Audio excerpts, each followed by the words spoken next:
শহরের অন্ধকার গলিতে রতনের বাস। একসময় সে কারখানার দক্ষ কর্মী ছিল, কিন্তু মহামারী আর অভাব তার সুখের সংসার চুরমার করে দেয়। স্ত্রী মায়ের মৃত্যুর পর একমাত্র বেঁচে থাকা মেয়ে টুম্পার ওষুধের খরচ জোগাতে রতন বাধ্য হয়ে চুরির পথ বেছে নেয়।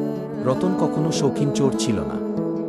তার প্রতিটি চুরি ছিল এক বুক হাহাকার আর অপরাধবোধের ফসল।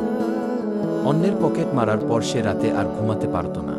আয়নায় নিজের মুখ দেখে ঘৃণা হতো। সে জানত তার হাতের স্পর্শ কলঙ্কিত। একবার এক ধনী বাড়িতে চুরির সময় সে যখন বুঝতে পারে ওই পরিবারটিও গভীর দুঃখে আছে, তখন সে টাকা না নিয়ে উল্টো নিজের জমানো শেষ পয়সাটা রেখে চলে আসে। সমাজ তাকে চোর বলে ঘৃণা করত, কিন্তু রতনের ভেতরের দহন কেউ দেখেনি। পরে সে চুরির পথ ছেড়ে দিনমজুরের কাজ নেয়। সামান্য আয়ে দিন চললেও ঘাম ঝরানো সেই পরিশ্রমের মধ্যে সে শান্তি খুঁজে পায়। আজ রতন আর চোর নয়, কিন্তু অতীতের সেই অপরাধবোধের বোঝা এখনও তার বুকের ওপর পাথর হয়ে আছে।